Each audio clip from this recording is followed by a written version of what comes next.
Bueno, bienvenidos a la tercera conferencia del ciclo Mentiras.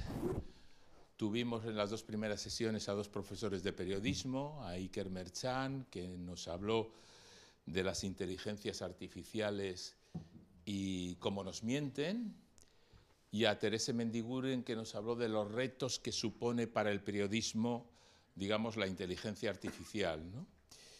Que es un poco el tema que ha estado más en boga sobre todo desde que ChatGPT se abrió al mundo en 2023. Hoy tenemos el placer de tener con nosotros a Elena Matute, que supongo que muchos de ustedes la conocen. Es catedrática de Psicología y directora del Laboratorio de Psicología Experimental en la Universidad de Deusto. Elena investiga desde hace muchos años las ilusiones cognitivas, las pseudociencias y también la influencia de la inteligencia artificial en nuestras tomas de decisiones. Es muy activa divulgadora, ha dado charlas en todo tipo de foros sobre cómo nos engañamos a nosotros mismos y nuestros sesgos, y claro, era la persona ideal para hablarnos de desinformación y psicología. Ha sido presidenta de la Sociedad Española de Psicología Experimental y miembro del Consejo Científico de la Fundación Española para la Ciencia y la Tecnología, la FECIT. Es académica de número de Jakiunde, la Academia de las Ciencias, las Artes y las Letras del País Vasco, y académica electa de la Academia de Psicología de España. Tiene numerosos artículos científicos, más de 90 publicados, y seguro que tiene alguno en cartera ahora mismo, con su equipo. Y es autora de un libro que estábamos hablando antes. Si les interesa cómo nos podemos engañar a nosotros mismos, ya pueden ir corriendo a comprarlo porque es divertidísimo, es muy fácil de leer, es muy bonito. Se llama Nuestra mente nos engaña y está en Shackleton Books. Lo tienen en cualquier librería y de verdad que merece la pena. Además, yo me acuerdo que una de las primeras veces que oí hablar de Elena, antes de que nos conociéramos, fue cuando ganó el premio Prisma al mejor original, es decir, al mejor libro que estaba todavía sin publicarse, de divulgación científica de la Casa de las Ciencias. Los premios Prisma son los más importantes que hay en divulgación en España, y lo ganó por un libro que fue como en 2002, me parece, ¿no? Que luego se publicó al año siguiente, que se titulaba Adaptarse a Internet, mitos y realidad sobre los aspectos psicológicos de la red. En aquel entonces solo 4 zumbados hablaban de Internet. Y ya nada más, les dejo con Elena. Como siempre, el debate será al final y espero que disfruten. Muchas gracias, Luis Alfonso. Y muchas gracias también al Círculo Escéptico y a la Diputación por invitarme. Es un placer estar aquí en mi ciudad, ¿no? en mi biblioteca. Así que muy a gusto y muy contenta de estar aquí con todos ustedes, o con todos vosotros, si me permitís. Bueno, yo... A ver, esto... Vale. Puedo pasar. Sin que se entere. A ver, yo cuando empecé a preparar esta charla, digo, bueno, pero ¿por qué me ha invitado a mí Luis Alfonso a dar esta charla si él tiene un libro sobre desinformación?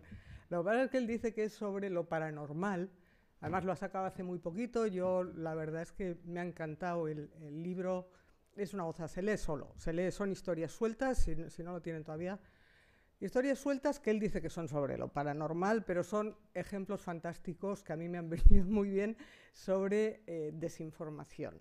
Creo que él tiene lo que son las historias de casos reales, muy bien documentados a lo largo de muchos años, y la verdad que es una gozada. Yo voy a entrar más en la parte del por qué, o bueno, intentar comprender por qué ocurre todo esto, más que en lo que son las historias, que yo creo que hay muy buenos ejemplos en este libro.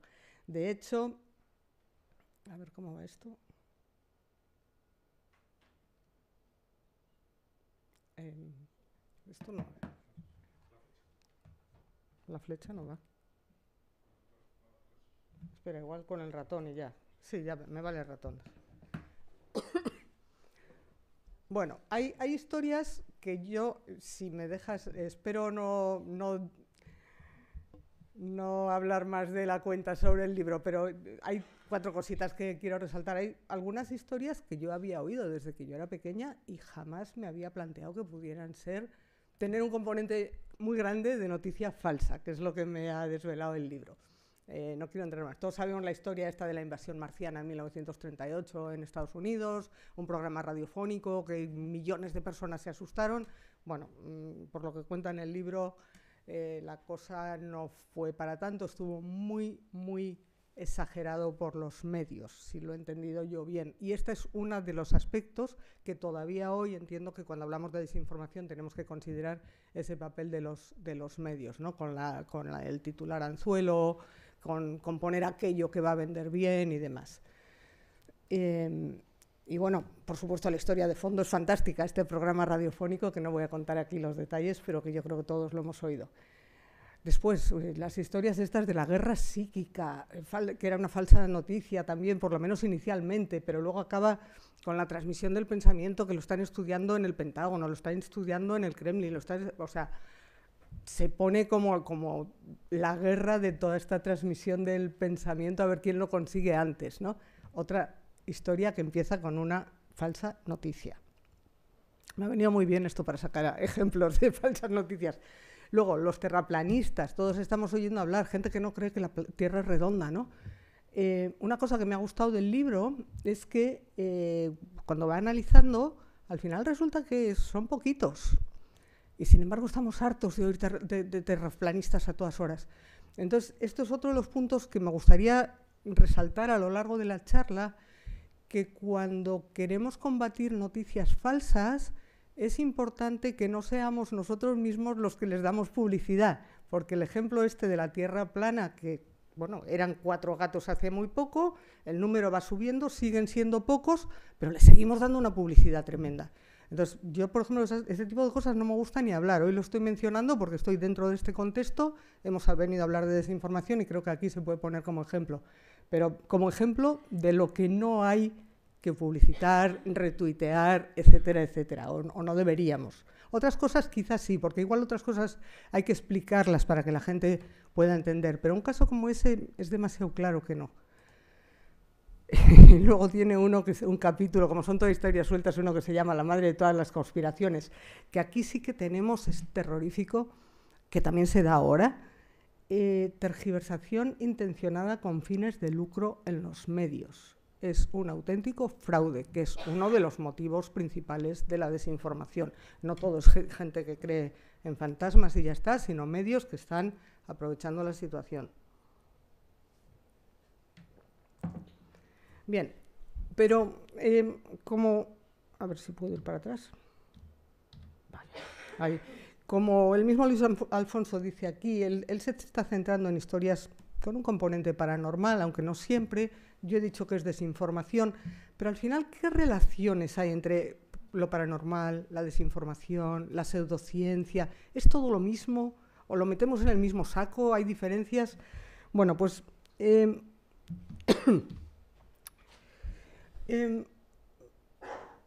trabajando en esto, he tenido también la suerte de que en los últimos años es cuando se ha entrado en funcionamiento la Oficina C. ¿Sabéis lo que es? La Oficina C del Congreso de los Diputados es la Oficina de Ciencia.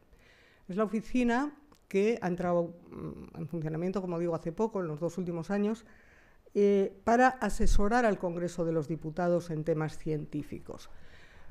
Tuve la suerte de estar más que en la inauguración, fue una especie como de prueba de concepto para que se hizo una especie de, bueno, un evento que nos invitaron a bastantes científicos y hablamos de temas muy concretos. Y la verdad es que salió muy bien, los políticos se quedaron muy contentos porque la idea es que muchas veces tienen que tomar decisiones que tienen que ver con la ciencia y, sin embargo, pues ellos se dedican a otra cosa, ¿no? Entonces están tomando decisiones relacionadas con la ciencia, pero con las bases y los intereses políticos que ellos tienen, ¿no? Entonces, esta oficina, en el fondo, está además, estuvo apoyada desde el principio por todos los grupos políticos para que se monte una oficina asesorada por científicos. La oficina la lleva FECIT, hay gente contratada allí para ello, y según el tema que estén trabajando, pues invitan a unos científicos o a otros, tanto a nivel nacional como internacional. Mi impresión es que está funcionando muy bien. Y a lo que voy, tuve la suerte cuando me puse a curiosear, digo, a ver qué han sacado ya, porque es una oficina todavía muy nueva, me encuentro con esto, desinformación en la era digital. Es decir, de los poquitos informes que han sacado, este es uno de los primeros que han publicado ya, desinformación en la era digital.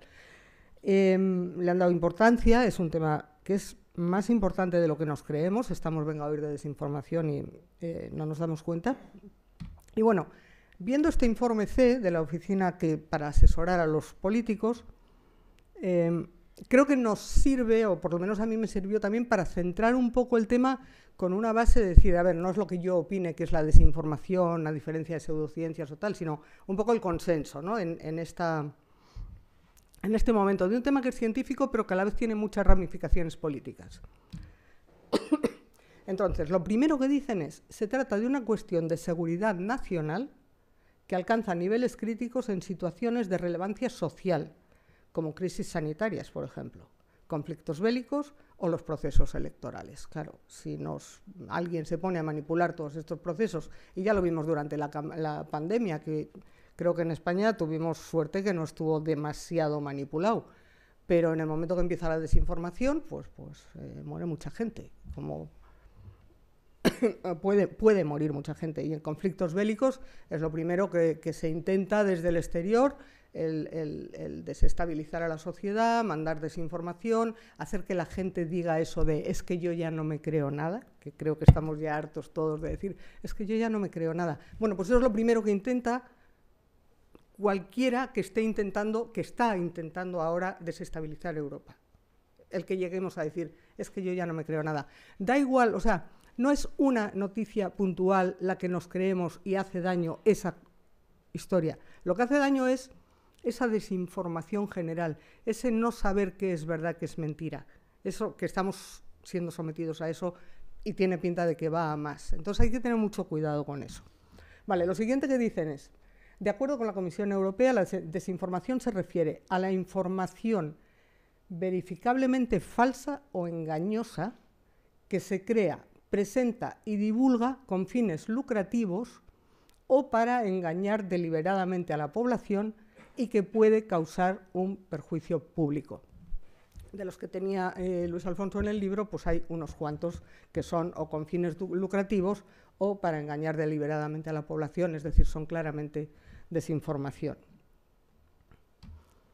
Vale, también nos dice, son 4 citas lo que os he traído del informe, puede perseguir un lucro económico, puede tener fines ideológicos o electoralistas, o puede atender a intereses geopolíticos. Es decir, no sabemos muy bien las causas, y buena parte de las causas son psicológicas, y lo que hace que caigamos en esa desinformación mucho es psicológico, y es motivo de investigación, es tema de investigación, pero lo que sí que está claro es que hace daño, que es una amenaza a nivel nacional, y en la seguridad nacional, y que tiene fines o lucrativos o ideológicos, electoralistas, etcétera.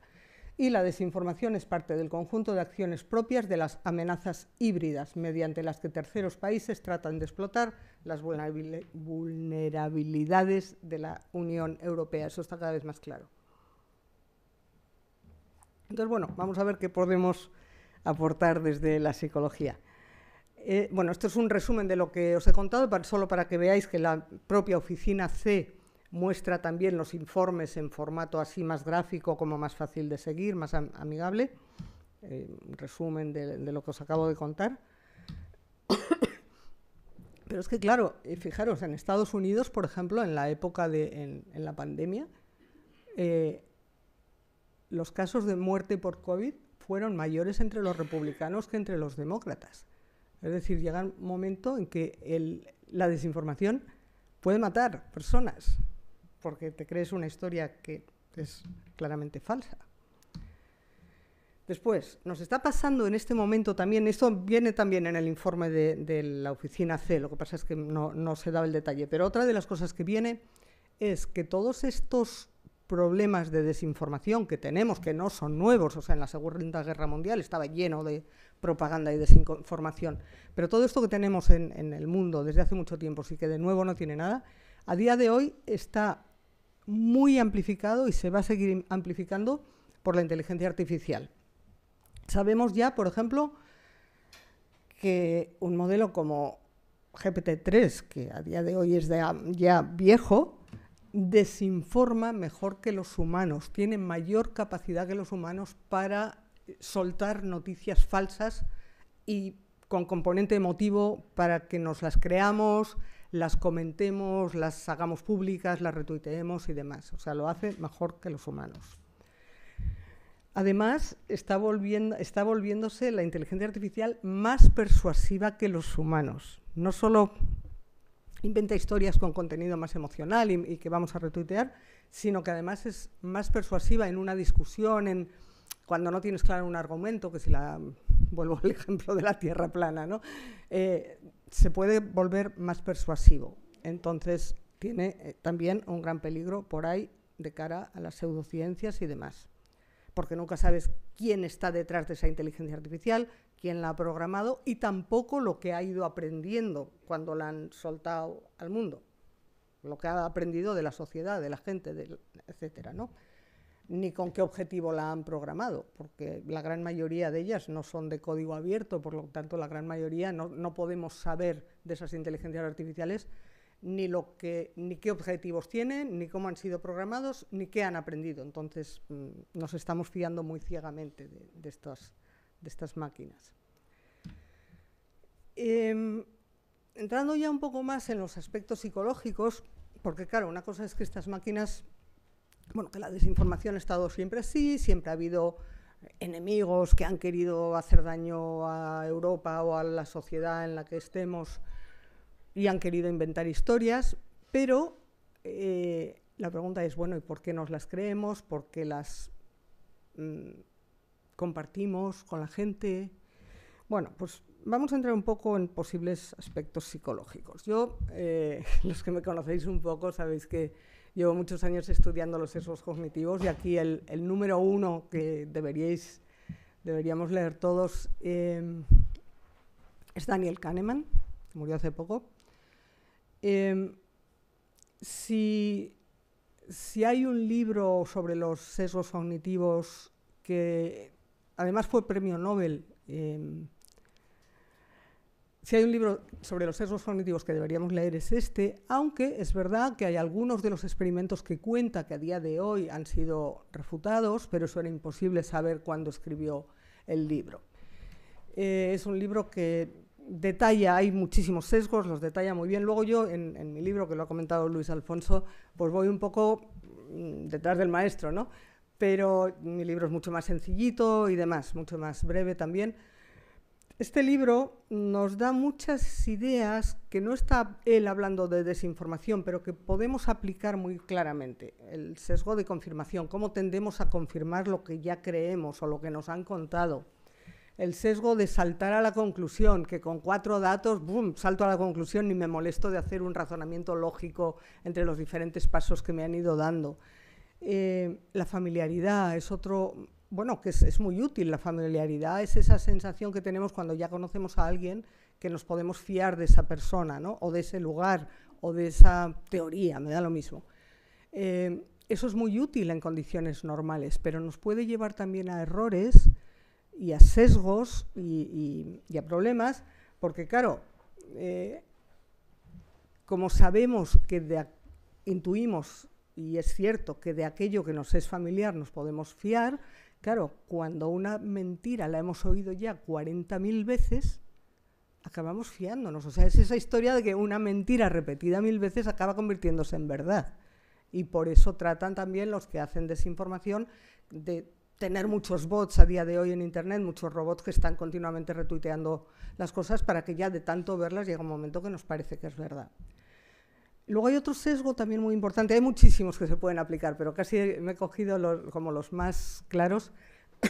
Hay otro también muy bonito, que es el razonamiento motivado. Luego os voy a poner algún ejemplo de algún experimento que hemos hecho nosotros.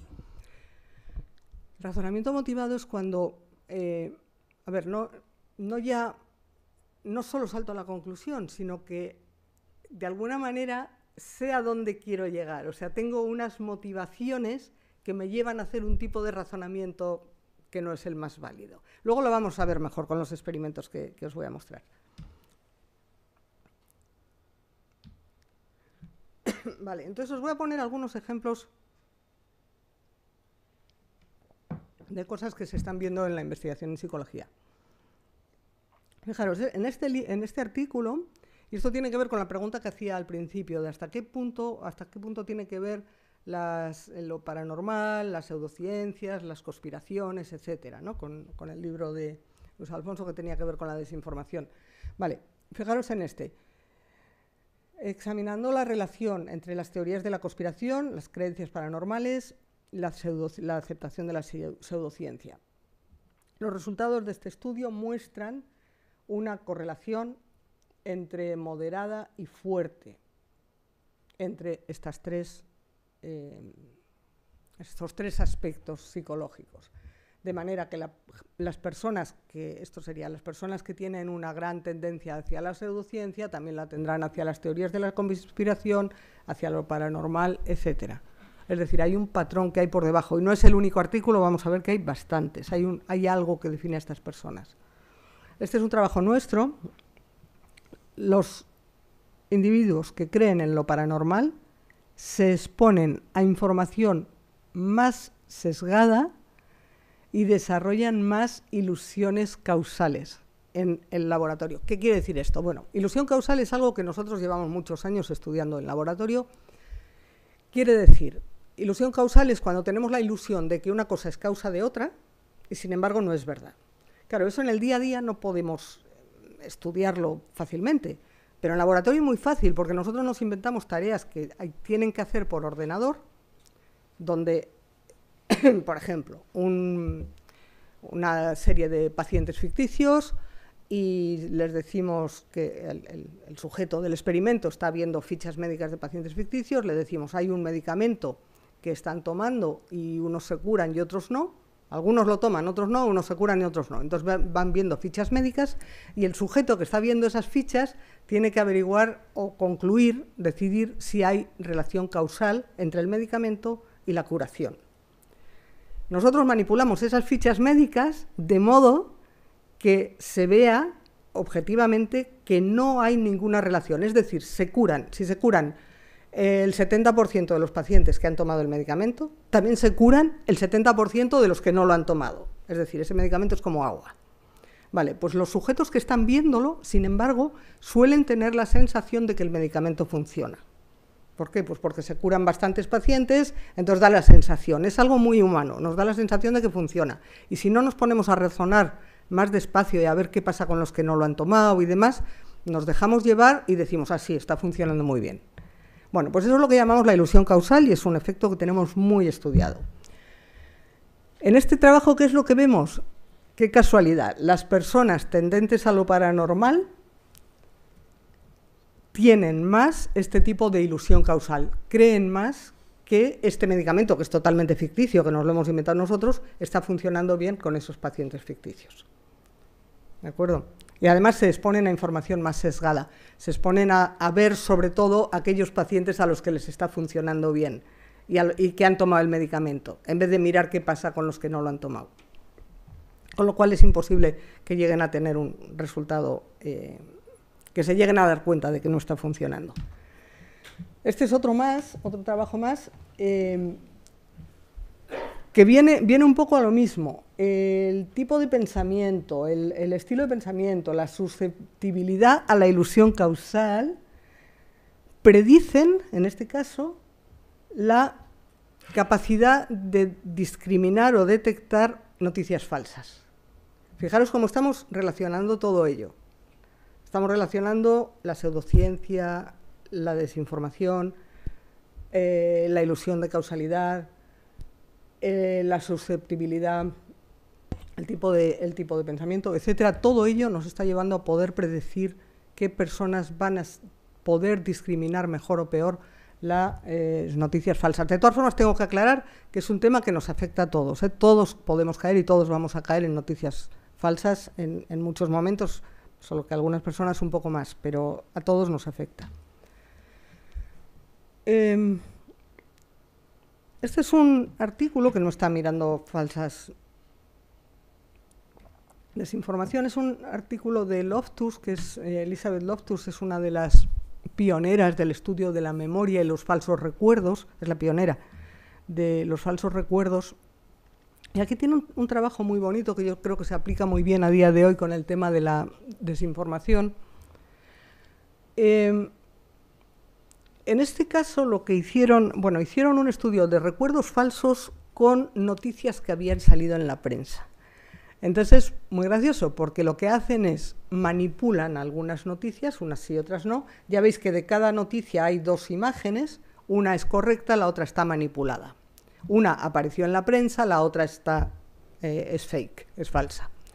Entonces, lo que preguntaban a la gente, a los voluntarios, era, bueno, ¿hasta qué punto recuerdas haber visto esta imagen en la prensa el mes pasado o hace 6 meses? Y es muy curioso porque, dependiendo si eran de un partido o de otro, en los voluntarios, la imagen que estaban viendo, si el político de su gusto estaba en una situación comprometida, decían, no, esa imagen es falsa. Pero si era de la otra del otro bando, entonces decían, sí, me acuerdo perfectamente. Eso es un ejemplo del razonamiento motivado. En este caso ni siquiera es razonamiento, es recuerdo motivado. O sea, mis intereses políticos me están haciendo recordar una cosa u otra, fijaros, ¿eh? Entonces, claro, las noticias falsas son facilísimas aquí, sobre todo cada vez más. O sea, ya en la Segunda Guerra Mundial era muy fácil, pero es que ahora, encima, si todas estas plataformas de Internet tienen todos nuestros datos, saben cómo pensamos, saben de qué cuerda somos cada uno, tienen muy fácil qué tipo de noticia falsa nos pueden mandar a cada uno, porque nos llega información diferente. Lo que yo veo en Twitter no es lo mismo que veis cualquiera de vosotros. Y en Facebook no digamos, o sea, el algoritmo decide lo que me enseña a mí. Y claro, me puede poner imágenes falsas que probablemente no me voy a enterar si coinciden con mis intereses. Si son de los contrarios, me voy a enterar. Este es otro trabajo que hicimos, este es nuestro. Aquí lo que estamos viendo es la influencia de los algoritmos de inteligencia artificial en decisiones políticas y decisiones de cita online. Fijaron que son dos contextos que no tienen nada que ver. Nosotros lo que hicimos, a los voluntarios les mostrábamos en pantalla una serie de fotografías. Empiezo por el experimento político. Imaginaros este hombre, pero había 100 hombres y 100 mujeres en las fotos. Estaba bien contrabalanceado todo, etc. Imaginaros este hombre que en el experimento político, de vez en cuando, bueno, a ti te aparece con ese cartelito de recomendado para ti, o 90% compatible contigo. Es la imagen de la derecha. Y en cambio, a otra gente, el mismo chico, igual de guapo, igual de feo, igual lo que sea, le sale sin cartelito de recomendado. Y así entre 200 fotos. Le salen 200 fotos normales y uno recomendado. ¿A quién creéis que votan cuando al final les decimos que pueden votar? Por supuesto, las elecciones son unas elecciones ficticias en un país ficticio con políticos ficticios. No influimos en nadie de verdad. ¿A quién creéis que votan al final cuando pueden votar en esa elección ficticia? Al candidato recomendado. Para cada uno será diferente, pero siempre será el recomendado. Es decir, la inteligencia artificial sí está influyendo mucho. En este caso no hay noticia falsa, pero lo que estamos viendo es que sí hay una influencia en las decisiones humanas. Y luego, cuando lo probamos en el contexto de las citas románticas, ¿a quién pedirías una cita por internet, en Tinder y demás?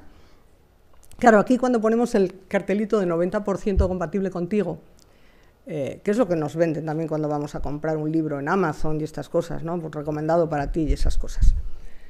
Cuando lo ponemos en el contexto de la cita online y saben que están en un experimento y que es todo ficticio y tal, bueno, ahí no se dejan engañar tanto, se resisten un poco, y ahí no nos sale tan bien.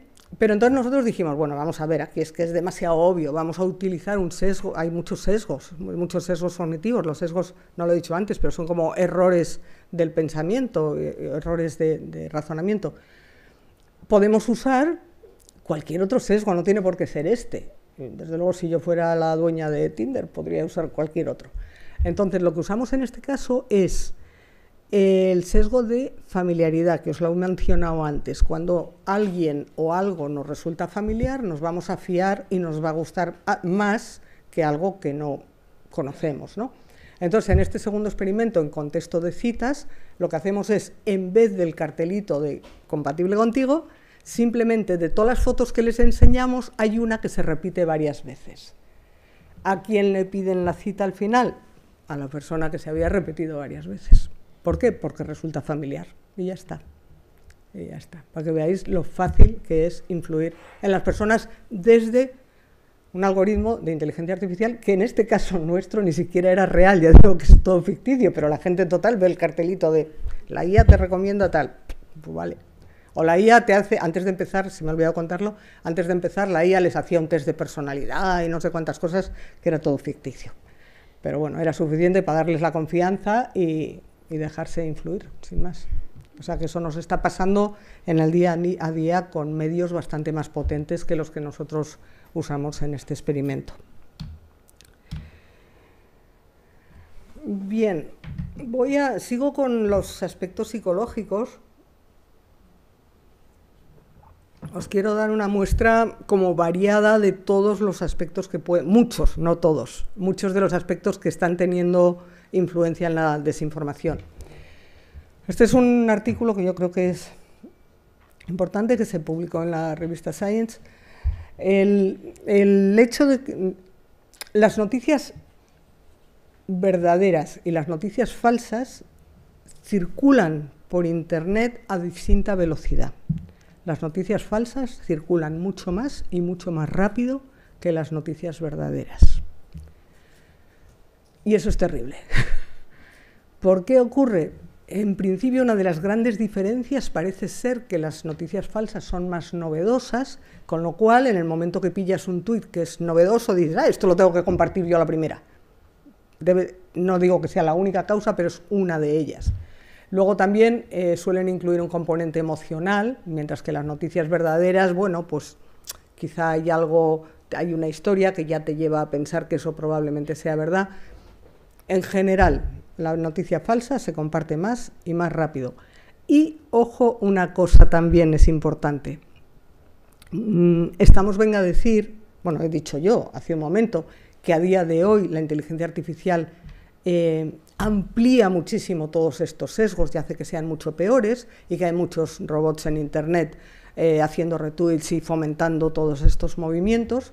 Pero en este caso, que se estudió, además, no sé, una barbaridad de tweets durante varios años, una locura una investigación muy grande, aquí se vio que los robots retuiteaban casi en la misma proporción noticias falsas y noticias verdaderas.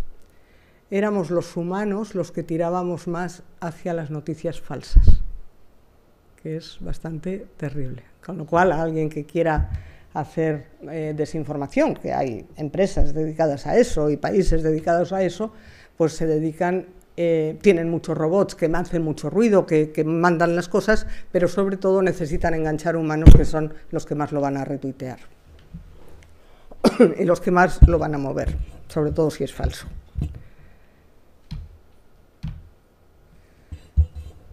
Bien, os voy a contar ahora algunos experimentos de razonamiento motivado e ilusión causal en decisiones políticas, que hemos hecho nosotros aquí en Bilbao también, en Deusto. Os he dicho antes que el razonamiento motivado es como utilizar, como que me ciegan mis ideas políticas o mis ideas de fútbol o lo que queráis, o sea, algo en lo que tengo unas ideas muy fuertes, me ciegan mi razonamiento, mis recuerdos, mi percepción, etcétera. Y en este caso hablamos de ilusión causal, que es esto que también os he contado, que es que entre dos cosas en las que no hay relación causal, sin embargo yo creo que sí la hay, ¿vale? Bien, esto es lo que nosotros publicamos, además lo hicimos un experimento en España y otro en Reino Unido, y sale muy parecido, con lo cual creo que es bueno también. Y lo aplicamos a decisiones políticas. En este caso no era lo del medicamento, sino que era en la pantalla del ordenador, eran dibujitos de este estilo. Hay un partido en el ayuntamiento de no sé dónde, una ciudad ficticia, que realiza una acción política, a veces sí, a veces no puede llevarla a cabo, y a continuación vemos si los índices de bienestar aumentan o no. Y viene a ser algo así, o sea, hay, por ejemplo, si miráis esta fila de aquí, tenemos 100 casos en los que sí han llevado a cabo la acción política que quieren llevar, en 80 de ellos ha funcionado perfectamente bien, han subido los índices de bienestar, y en 20 pues no ha funcionado, con lo cual ha funcionado en el 80% de los casos en los que se ha aplicado. Pero luego también hay otras 100 situaciones en las que no han podido llevarlo a cabo, pero en esas situaciones también aumentan los índices de bienestar el 80% de las veces, con lo cual, pues lo que en realidad no hay ninguna relación entre las acciones de ese partido y la mejora del nivel de bienestar. Lo que queremos ver es si a la gente le parece que su bienestar está mejor, que el bienestar de la ciudad está aumentando, ¿no? Y que eso se debe a las acciones políticas de ese grupo que está en el poder en el ayuntamiento. Claro, ¿esto de qué va a depender? Os he dicho en el razonamiento motivado, pues de qué partido sean ellos, los voluntarios, y qué partido les decimos que es el que está en el poder. Entonces eso es lo que nosotros manipulamos, o sea, les damos, a la mitad les decimos que el partido de gobierno es de derechas, al otro le decimos que es de izquierdas, y por otro lado a los voluntarios les decimos que por favor que se autodefinan antes de empezar en una escala de muy de izquierdas a muy de derechas, lo que ellos quieren. ¿Cuál es el resultado que vemos? Bueno, antes del resultado, también tenemos situaciones en que los índices bajan, pero eso es como si fuera otro experimento. En vez de mejorar, los índices de bienestar empeoran, pero considerarlo aparte, es otro grupo, otro experimento. Vale, estos son los resultados, fijaros. Los dos, mirad solo arriba de momento, los dos de arriba son de España. Este de aquí, que es el más fácil probablemente, el primero, este de aquí es cuando los índices de calidad mejoran. Entonces, tenemos aquí la gente que es muy de derechas y que les hemos dicho que el partido del gobierno es de derechas, ¿qué hacen? Se creen que hay relación causal entre la acción del gobierno y el bienestar de la ciudadanía. Pero esos mismos datos, los mismos datos, sin tocar los datos, las mismas veces en que les estamos diciendo que el índice de bienestar mejora, los que son de izquierdas, aquí, ¿dónde está el cursor? No se lo creen. Espera, a ver, ¿cómo es esto? Aquí, el que es muy de izquierdas... Ojo, me estoy liando. Vale, los que son muy de izquierdas, aquí, cuando el partido es de derechas, no se lo creen. Es decir, dependiendo de si tú eres de derechas, te vas a creer que el partido de derechas lo está haciendo fenomenal, pero si tú eres de izquierdas te vas a dar cuenta de que no está funcionando, que no hay relación causal entre lo que está haciendo el partido y el resultado que está obteniendo. Con que entendáis uno de ellos es suficiente, porque los demás los he traído porque son lo que ocurre cuando los índices de bienestar empeoran y lo que ocurre es justo lo contrario. Y esto de aquí abajo es lo mismo, pero en Reino Unido. Veréis que hay diferencias de unos a otros, no son exactamente iguales, es imposible que sean iguales, pero el patrón es el mismo en todos los casos. En todos los casos tendemos a interpretar la realidad en función de nuestros intereses. Con lo cual también de cara a noticias falsas pues es muy cómodo y muy útil saber esto, ¿no? O es algo de lo que habrá que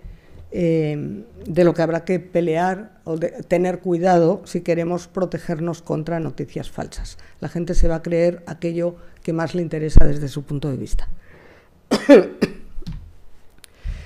¿Y qué estrategias podemos plantear? Bueno, en principio, esto lo decía al principio de la charla, la mejor respuesta con mucha frecuencia es no hacer nada. Es decir, si vemos, a mí me pasa a veces en Twitter, bueno, muchas veces en Twitter, veo la típica historia increíble o de pseudociencias o de tal, que dices, pero por Dios, ¿cómo puede nadie creer una cosa así? Vale, pues una cosa así, lo mejor no hacer nada, no darle visibilidad. Eso se va a extinguir solo, es lo que llamamos también en psicología extinción, porque si no hay reforzador, si no hay visibilidad, si no le das lo que quiere, se extingue. Hay gente que se dedica a inventar cosas raras, no le des lo que quiere, que lo va a olvidar. Ahora, el problema es cuando ya empezamos a detectar que puede haber algo de fondo, que es algo que está haciendo daño a la sociedad, que es algo que, yo qué sé, desde una pseudociencia, una noticia falsa que puede hacer mucho daño. Entonces probablemente tenemos que actuar, y aquí es donde tenemos que saber cómo actuar. No solo nosotros como ciudadanos, sino probablemente también los políticos, por eso han hecho también el informe C que os decía al principio, porque necesitamos saber cómo hay que actuar en estos casos cuando realmente hay peligro o para la vida de las personas, o para la sanidad, o para desestabilizar Europa, etcétera. Hay bastante investigación en los últimos años, cómo corregir la desinformación. Lo llaman también, a veces en vez de llamarlo desinformación, se llama el efecto de influencia continuada, porque es difícil, cuando son temas fuertes es difícil reducir esa influencia y luego vuelve a aparecer.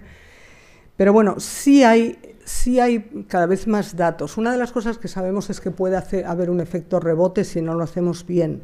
Por ejemplo, con el tema de las vacunas, que la verdad que aquí funcionó muy bien, porque yo creo que todos teníamos mucho pues confianza en el sistema sanitario, ¿no?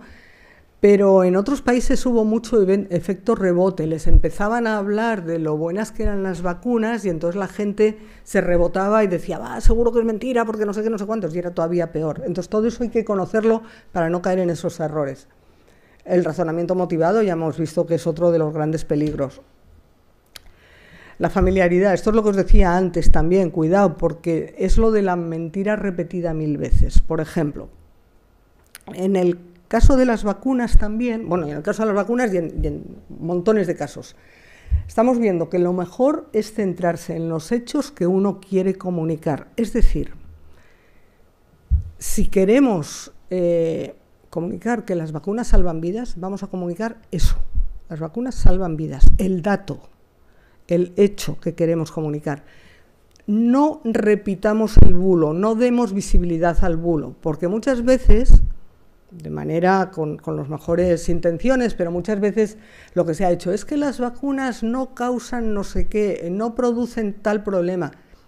Eso te puede llevar desde a esa familiaridad que estás oyendo tanto, es que las vacunas, decías autismo, pues es verdad, sí, oí algo, pero ya no me acuerdo si era verdad o era mentira, ¿no? Cuando venga a oír, las vacunas no causan autismo, llega un momento que no sabes si lo causan o no lo causan.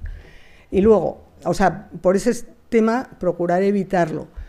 Y luego también el efecto rebote, cuando a la gente le dices mucho, no, las vacunas no causan tal, a nada que encuentre un mini dato que parece que indica que sí, te lo va a rebotar. Entonces es mucho mejor insistir, las vacunas salvan vidas porque es facilísimo comprobarlo. No hay, es lo que mejor funciona y cualquiera lo puede comprobar. Se está hablando también de inoculación. Tener en cuenta los modos en que el mensaje científico podría ser distorsionado y prevenirlo, avisando de ello. Puede ser una de las mejores formas de actuar, que la gente esté ya prevenida. Cuidado que te van a decir que no sé qué, no sé cuántos, pero ten en cuenta que esto no puede ser así por tal y por tal. Es decir, procurar anticiparse un poco a todo ese razonamiento que sabemos que le van a llegar. Insistir mucho en los hechos, más que en los mitos ya conocidos. Explicar también los sesgos que hay por debajo de muchos de estas situaciones para que la gente pueda entender por qué le parece, por ejemplo, a mí me puede parecer que una pseudociencia me funciona muy bien, un pseudomedicamento, oye, porque lo tomé, tenía un dolor de espalda espantoso y mira, yo me tomé lo que me dijo mi vecina y el día siguiente me encontraba de maravilla. Y es verdad, pero tengo que saber que eso es un sesgo de causa-efecto. Cuando hay coincidencia en el tiempo, me va a dar la sensación de que hay una relación causal, pero yo no tengo datos para saber si eso es causal o no lo es. Luego, hay que explicar un poco también todos esos sesgos para que la gente sepa por qué le parece honestamente que eso es así y sin embargo se está equivocando. Luego se han hecho también bastantes experimentos de cómo mejorar la detección de falsas noticias. Por ejemplo, pongo siempre el ejemplo de Twitter porque es donde más se ve cómo la gente retuitea sin pensar las falsas noticias, ¿no? Entonces he insistido mucho en que estas grandes plataformas deberían ayudar más a frenar todo este problema. Pero claro, también tenemos que saber cómo. O sea, una cosa es que no lo fomenten, que hoy por hoy lo están fomentando porque les da mucho dinero, les da muchos beneficios el fomentar toda esta locura de el titular anzuelo y el retuiteo loco y emocional, todo eso les beneficia. Pero, vale, todo eso lo pueden cortar, pero a partir de ahí, ¿cómo podrían ser positivas, beneficiosas? ¿Cómo podrían ayudar a la humanidad a reducir todo esto? Entonces, una de las cosas que se está investigando es, bueno, ¿qué pasa si avisamos el algoritmo que detecta que esta noticia podría ser falsa? Pues quizá pueda avisar a la gente, cuidado, no retuitees esto, que puede ser falso. Vale, entonces ahí lo que estamos viendo es que no siempre funciona bien, o que funciona, a ver, que el índice de mejora es pequeño, eso por un lado, y por otro, a ver, no está mal tampoco, pero que tenemos que mejorar todavía más, tenemos que investigar más. Por otro lado, estamos viendo que con el tiempo vuelve la falsa noticia y la falsa creencia. Es decir, es como que, vale, de momento me has avisado que esto puede ser falso, lo asumo, pero claro, si era algo que yo había oído 40.000 veces, en ese momento me contengo, no retuiteo. Pero al cabo de un tiempo, caray, toda mi historia me vuelve. Y además, cuidado, porque hay otro factor aquí que tiene que ver con la edad. Las personas más mayores tienden a recordar más cosas un poco más antiguas y entonces a lo mejor se acuerdan de lo que han oído durante mucho tiempo, aunque era falso. Han oído 1000 veces una noticia falsa y se acuerdan de eso, a pesar de que durante el tiempo de un experimento fueron capaces de contenerse y no retuitear y no compartir una noticia que se dieron cuenta de que era falsa. Con todo esto, lo que estoy queriendo decir es que es bastante difícil, que todavía queda mucha investigación por delante, pero que por otro lado creo que se está avanzando mucho. También se está viendo que es muy importante la fuente, la persona que hace la corrección de una falsa noticia. Cuando es una persona de autoridad, funciona mucho mejor. Un buen científico, un científico reconocido, funciona mucho mejor. Un médico. ¿Qué problema tiene esto? Pues que a veces, por ejemplo, en la pandemia ha pasado que nadie sabía nada, pero todos hablábamos. Entonces sí que ha pasado y sí se ha visto que, ya estoy diciendo que esa corrección cuando viene de una fuente fiable tiene más impacto, pero cuidado porque cuando el error viene de una fuente fiable, también tiene mucho impacto. Y entre las fuentes fiables, a día de hoy, estamos poniendo sobre todo médicos, científicos, etcétera, pero ojo, para mucha gente cada vez más la inteligencia artificial es una fuente fiable, que no debería serlo. Y eso también nos crea un problema porque no sabemos detrás de esa inteligencia artificial lo que hay, quién la ha programado, ni con qué objetivos, ni qué ha aprendido, ni nada. Pero cada vez más para mucha gente está siendo fiable. Entonces, también lo que dicen en este artículo es que con la autoridad viene la responsabilidad. O sea, tenemos que tener un gran sentido de responsabilidad cuando hacemos ese tipo de correcciones. Bien, y ya voy acabando con un trabajo que hicimos nosotros y que además ahora estamos haciendo con la FECID por toda España. Este fue un trabajo pequeño que hicimos aquí en el Parque Tecnológico de Zamudio. Desarrollamos un taller para trabajar con adolescentes para reducir la ilusión causal. Este era nuestro objetivo, pero ya estamos viendo, os he mostrado antes, que la ilusión causal se asocia con la tendencia a las pseudociencias, se asocia con la tendencia a las conspiraciones, se asocia con la tendencia a creerse las falsas noticias, etcétera, ¿no? Entonces, bueno, lo que nosotros hicimos fue un taller en el que, en este caso, Estamos trabajando con adolescentes, esto es en el Parque Tecnológico, y bueno, les contábamos lo primero que hacíamos era como inducir el sesgo en los chavales. ¿Veis esas barritas de hierro que hay en la esquina? Son puras barritas de hierro, no son otra cosa. Para ellos les decíamos que eran nuevos materiales, que eran casi mágicos, y que si lo llevaban en la mano pues iban a poder ganar en cualquier carrera y en cualquier situación. Y, bueno, hicimos un montón de pruebas físicas y pruebas de papel y lápiz, todos con la barrita en la mano, y todos creyeron que lo habían hecho de maravilla. Y bueno, les inducimos bastantes sesgos con ello, y luego después, cuando ya habían caído, ya nos querían comprar las barritas, y cuando venga mi padre te lo paga y no sé qué, pues después les dimos una charla. El espacio es un poco extraño porque es un museo de ciencia que tienen allí en Zamudio.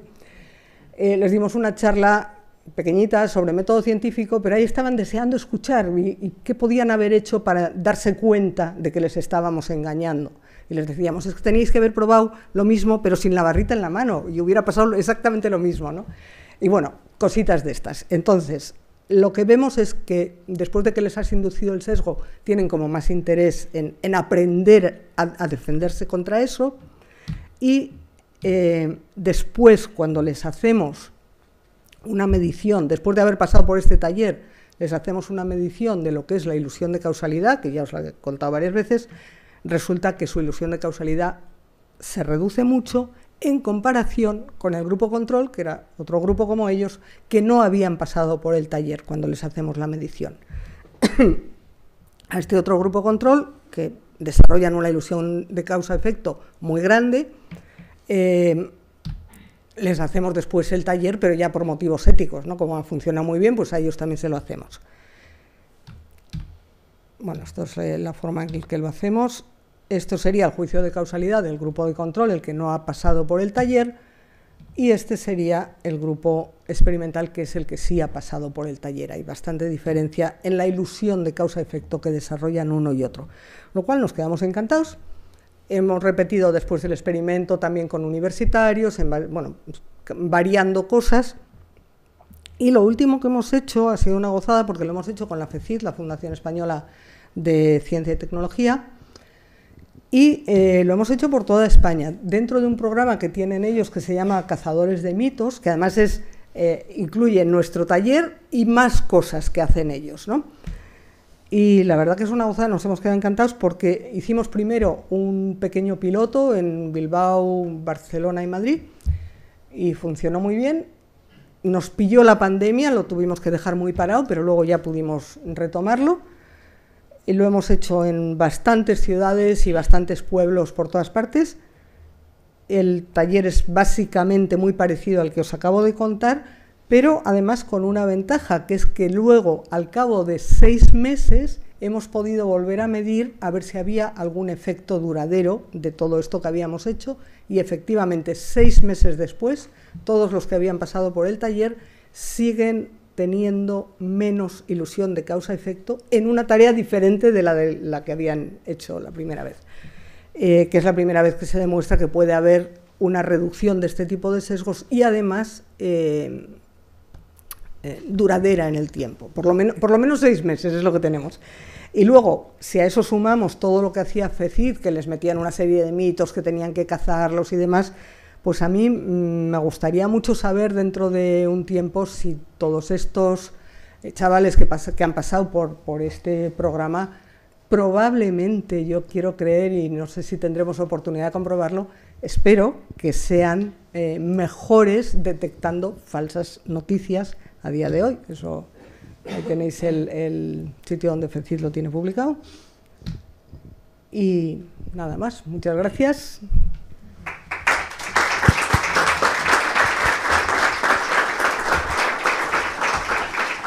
Bueno, muchas gracias, Elena. Un segundito, perdona. No. En el libro no cuento esto de las falsas noticias, pero sí un poco la base de lo que son los sesgos cognitivos. El libro, si no lo tienen en las librerías ya saben que tardan en traerlo, a mí, por lo menos la mía, 24 horas, 48 horas como mucho. Y todo lo que mantengamos a las librerías es bueno, ¿eh? Así que yo tengo una librería de guardia al lado de casa y le voy mandando hasta mensajes por WhatsApp. Le digo, pídeme este. Entonces me manda un mensaje, bajo cuando voy a por el pan, pero así de descaradamente, y lo compro. Yo ya tengo este firmado. Por supuesto. Y está muy bonito. Es un libro muy bonito porque además hace una cosa que yo no sé si eras consciente cuando lo hiciste, y es muchas veces habla desde ella misma. Es decir, muchas veces la protagonista es la propia Elena Matute, la que cuenta una experiencia un sesgo en la que ella ha vivido un sesgo y a pesar de ser psicóloga especializada en sesgos cae. Porque eso es lo que tenemos que ser muy conscientes. Bueno, y yo no me enrollo más. Primero, me has confirmado que los míos siempre tienen la razón. Yo esto lo escribí hace mucho en el blog con una serie de afirmaciones de políticos de diferentes partidos y en los comentarios me insultaban, unos me decían que era de derechas, otros me decían que era de izquierdas. Digo, pues sí he puesto a todos, pero solo veían eso.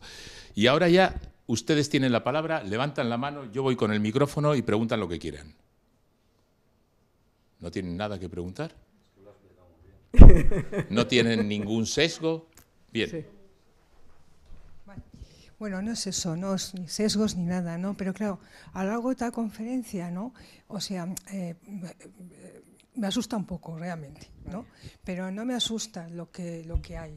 Entonces, no es tanto eso, ¿no? Sino la situación en que yo misma, una persona, se puede encontrar. Entonces yo me pregunto, ¿dónde está el criterio? Es decir, oye, si cualquier cosa resulta que nos engaña o que tal. Yo no tengo Twitter, ¿eh? Yo cojo el libro, leo el periódico, todas las mañanas al comprar el pan compro el periódico, o sea, noticias cojo de ahí, que efectivamente no todos, siempre hay un sesgo también ahí y todo esto, ¿no? Pero claro, me estaba dando la impresión como que éramos pues un contenedor vacío que se va llenando y que en el fondo no tiene nada. Entonces me pregunto, ¿dónde está el criterio? ¿Dónde están las humanidades? ¿Dónde está la filosofía? O sea, ¿dónde está todo esto que estamos estudiando? Y yo en la Universidad de Deusto también. Entonces, claro, ¿dónde está? Mucho no lo vemos por la calle, ¿no? Mucho no vemos por la calle la filosofía y esto, ¿no? Pero realmente algo tendremos, ¿no? ¿Qué posición habrá, ¿no? Dentro de ese contenedor que somos. No, por supuesto, a ver. Por supuesto, no, a ver, yo claro, me he centrado aquí porque creo, bueno, porque era el tema, ¿no?, que me habían pedido, pero sí creo que estamos mejorando mucho. Es decir, claro, cada época tiene lo que tiene, ¿no? Pero en el pasado ha habido muchas falsas noticias, mucha desinformación, mucha propaganda, etcétera, pero era diferente que la de ahora, es lo que yo he querido resaltar. Y a día de hoy, lo que nos viene, claro, yo no he entrado prácticamente nada, porque me he centrado más en la parte psicológica, ¿no? Pero que lo que nos viene con la inteligencia artificial en falsas noticias es tremendo. Hay ya gente que no se cree nada. Nada es nada. O sea, cuando puedes ver a cualquier político en un vídeo y lo estás viendo y te está dando un mensaje que tú sabes que es contrario a lo que ese político piensa, dices, buah, pues cualquier día me pillan contando cualquier otra y cómo sé yo si es verdad, si es mentira. Y entonces estamos llegando mucho de eso de no me creo nada, ¿no? Y que es muy peligroso. Entonces, por otro lado, yo creo que la buena noticia o la parte buena es que sí creo que en investigación en estos temas estamos mucho mejor que hace 20 años a nivel mundial, pero mucho mejor. Y el hecho de que, por ejemplo, en el Congreso de los Diputados tengan ya una oficina C de ciencia y que ya uno de los primeros, es que creo que hay como 10 informes, y uno de los primeros es este, o sea, también se ha tenido muy en cuenta que es un tema que hay que abordar y que hay que investigar a fondo. Entonces, ¿dónde está el criterio? Pues se está investigando.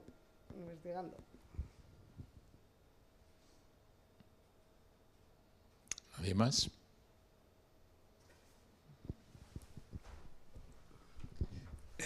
A ver, una cuestión. Creo que se está preparando la evaluación PISA de 2025 y dentro de esa evaluación se va a incluir la competencia científica. Se mide a chavales de 15 años de instituto y dentro de esa competencia científica está la destreza de detectar bulos y no creerlos. Y la pregunta es, ¿hasta qué punto el sistema educativo puede competir con lo que hay detrás de Twitter, de redes sociales? Y yo creo que empresas que de forma intencionada quieren secuestrar voluntades.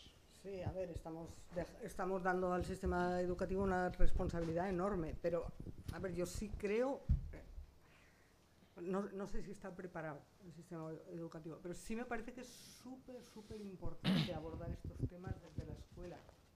Es absolutamente necesario. Yo cuando vi el programa que tenía CECID, que lo que están intentando hacer, entiendo que es precisamente para ayudar a los colegios, y se ofreció a que todos los colegios podían apuntarse. Obviamente CECID no llega a todos, pero y yo creo que son experiencias de momento un poco pioneras. Yo creo que todavía no estamos ahí, pero sí creo que es el camino. O sea, si eso se consigue meter en el currículum escolar y se consigue que... O sea, hay que pelearlo desde las escuelas, que si no... Pero claro, hacen falta muchos medios para eso. ¿Alguna pregunta más? Bueno, pues si no hay una pregunta más, yo voy a dejarles un comentario, que es lo que nunca se tiene que hacer, que salió anteayer en un medio digital español. El titular era: el gobierno desvela que el 30% de los fallecidos por COVID estaban vacunados. El subtítulo decía: 7,5 millones de personas con al menos una dosis de la inyección fallecieron por coronavirus en España.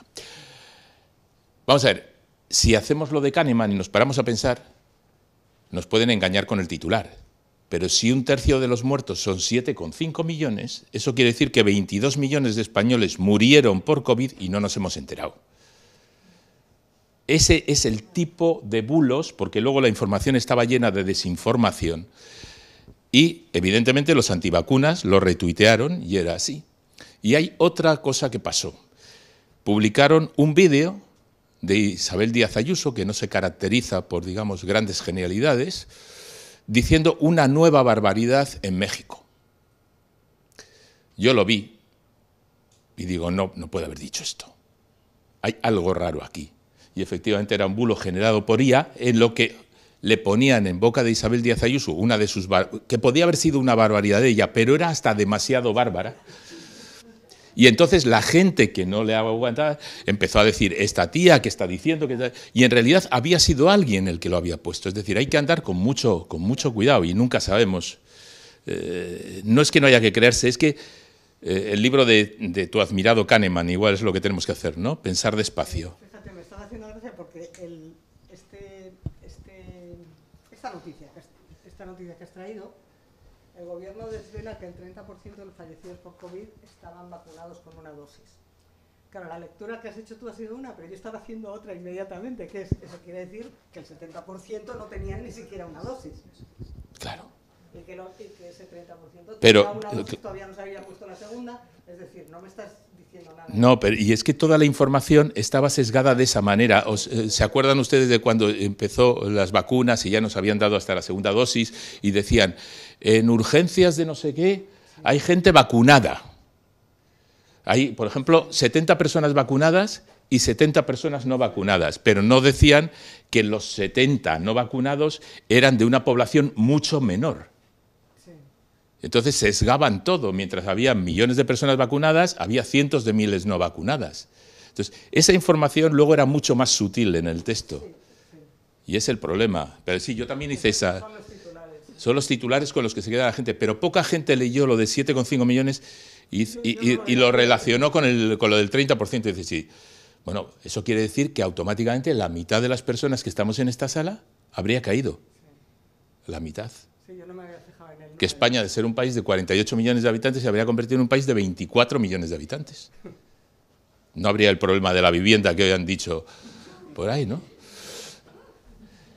Bueno, si no hay más preguntas, que parece que no, les invito a que vengan la semana que viene a ver a J.M. Mulet, que va a hablar de las mentiras de la ciencia. Les animo a que se compren el libro, que es apasionante, de verdad, Nuestra mente nos engaña, y les pido un aplauso para Elena.